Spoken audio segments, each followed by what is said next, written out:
لاختبار فرنسا في اليوم الأول لمنع النقاب اختارت هند قصر الإليزيه أمام الكاميرات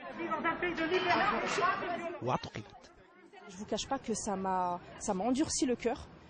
قسى قلبي مع كل هذا الضجيج حول النقاب وتحولت إلى حيوان مسعور لن يفوت فرصة الهجوم على من يجرؤ على انتقاده أو إهانته.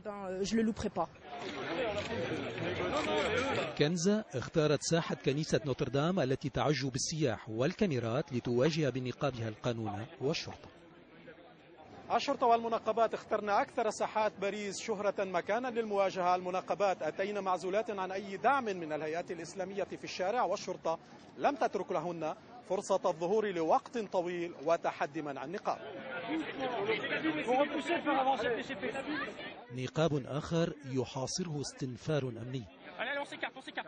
خلافا لكل التوقعات تعاملت الشرطة بحزم مع المنقبات لفرض قانون شعبي بي 70% من الفرنسيين يؤيدونه. كنزة جاءت بنقابها إلى باريس من أفينيون البعيدة. 1000 نقاب على الأكثر. طريدة الشرطة جلهم من الفرنسيات، الثلث منهن اعتنقن الإسلام حديثا. لا أمارس سوى حقوقي كمواطنة، لم أرتكب أي جنحة، لم أقتل، لم أسرق. أنا مواطنة فرنسية مكتملة المواطنة ولا أفعل شيئا غير ممارسة هذه المواطنة.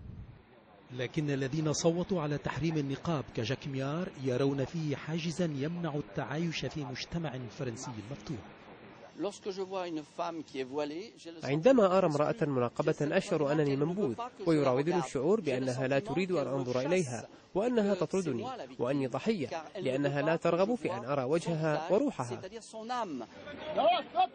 المواجهة بين النقاب والشرطة انتصار للطرفين. الشرطة طبقت القانون كما أراده الرئيس ساركوزي إنجازا سياسيا يحسب له لحملته الانتخابية الرئاسية المفتوحة. أما المنقبات فلم يتنازلن عن نقابهن حتى الآن. محمد بلوط، BBC، باريس.